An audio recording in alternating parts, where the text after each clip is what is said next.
the first human being who formulated the tactics of subversion was a Chinese philosopher by the name of Sun Tzu. And he said, after long meditation, that to implement state policy in a warlike manner, it's the most counterproductive, barbaric, and inefficient to fight on a battlefield. You know that war is continuation of state policy, right? So if you want successfully to implement your state policy, and you start fighting, this is the most idiotic way to do it. The highest art of warfare is not to fight at all, but to subvert anything of value in the country of your enemy, until such time that the perception of reality of your enemy is screwed up to such an extent that he does not perceive you as an enemy, and that your system, your civilization, and your ambitions look to your enemy as an alternative, if not desirable, then at least feasible. Better red than dead. That's the ultimate purpose, the final stage of subversion, after which you can simply take your enemy without a single shot being fired, if the subversion is successful. This is basically what subversion is. What subversion is, basically, it consists of 4 periods, time-wise. If we start from here and go this way, time, right? This is the beginning point. The first stage of subversion is the process which is called, basically, demoralization. It says for itself what it is. It takes from, say, 15 to 20 years to demoralize a society. Why 15 or 20 years? This is the time sufficient to educate one generation of students or children. One generation, one lifetime span of a person, a human being, which is dedicated to study, to shaping up the outlook, ideology, personality. No more, no less. Usually it takes from 15 to 20 years. What it includes? It includes influencing, or by various methods, infiltration, propaganda methods, direct contacts, doesn't really matter. I will describe them later. Of various areas where public opinion is formulated or shaped. Religion, educational system, social life, administration, law enforcement system. Sometimes when I describe all the methods, students ask me question, are you sure this is the result of the Soviet influence? Not necessarily. You see, the tactic of subversion, about which I'm talking, is similar to the martial art, the Japanese martial art. If some of you are familiar with that tactic, probably you will remember that if an enemy is bigger and heavier than yourself, it would be very painful to resist his direct strike. If a heavier person wants to strike me in the face, it would be very naive and counterproductive to stop his blow. The Chinese and Japanese judo art tells us what to do. First to avoid the strike, then to grab the fist and continue his movement in the direction where it was before, right? Until the enemy crashes in the wall. You see? So, what happens here? The target country obviously does something wrong. If it's a free democratic society, there are many different movements within the society. There are obviously, in every society, there are people who are against this society. They may be simple criminals, ideologically in disagreement with the state policy, conscientious enemies, simply psychotic personalities who are against anything. Right? And finally, there are a small group of agents of a foreign nation, bought, subverted, recruited. Right? The moment all these movements will be directed in one direction, right?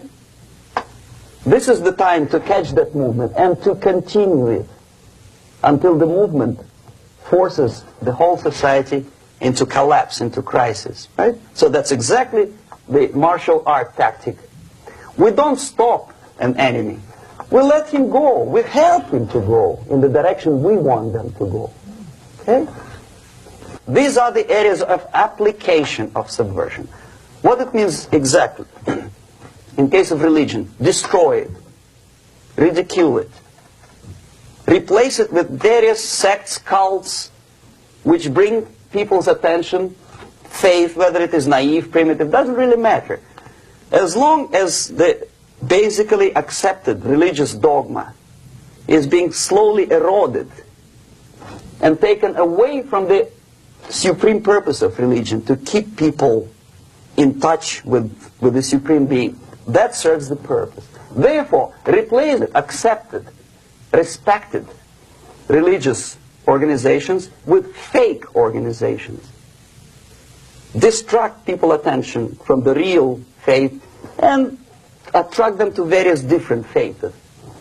Education. Distract them from learning something which is constructive, pragmatic, efficient. Instead of mathematics, physics, foreign languages, chemistry, teach them history of urban warfare, natural food, home economy, your sexuality, anything, as long as it takes you away. Okay? Social life. Replace traditionally established institutions and organizations with fake organizations. Take away the initiative from people. Take away the responsibility from naturally established links between individuals, group of individuals, and society at large, and replace them with artificially, bureaucratically controlled bodies. Instead of social life and friendship between neighbors, establish social workers institutions. People who are on payroll of whom? Society? No. Bureaucracy. Power structure. Okay.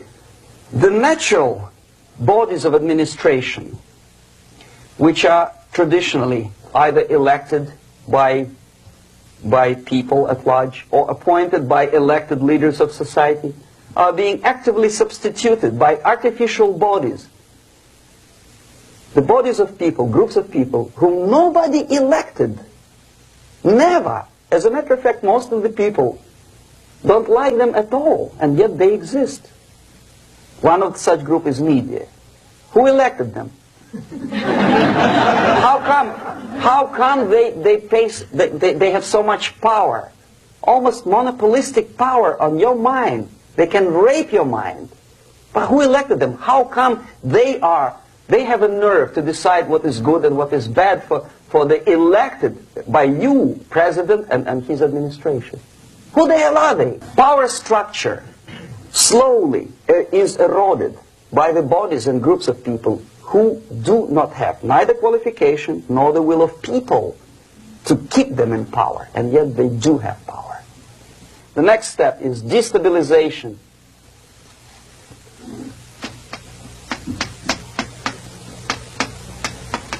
Again, this word says for itself what it is. To destabilize all the relations, all the accepted institutions and organizations in a country of your enemy. How you do it? You don't have to send a battalion of KGB agents to blow up bridges. No. You let them do it themselves. Here it's radicalization. On the stage of destabilization, we cannot come to compromise even within a family. The husband and wife couldn't figure out which is better. Husband wants his kids to eat at the table, and wife wants a child to roam around the room and drop food all over the floor. They cannot come to compromise unless they start a fight. It's impossible to reach a compromise, constructive compromise between neighbors. This stabilization process usually leads directly to the process of crisis. In case of developing nations, that's the area where I was active. The process starts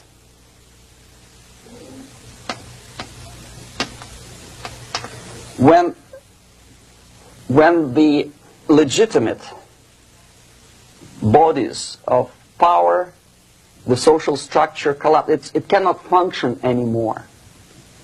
So instead, we have artificial body injected into society, such as non-elected committees.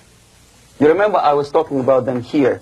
Social workers who are not elected by people, media who are self-appointed rulers of your opinion, some strange groups which claim that they know how to lead society forward. They don't usually. All they care is how to collect donations and sell their own concocted ideology, mixture of religion and ideology. Here, we have all this artificial body claiming power. If the power is denied to them, they take it by force. In case of Iran, for example, all of a sudden we have revolutionary committees. What kind of revolution? There was no revolution yet, and yet they had the committees. They were taking power of judgment. They had the power of execution, they had the power of legislation, and that they had the power of judicial. All of them combined in one person, who is half-baked intellectual, sometimes graduated from Harvard University or Berkeley.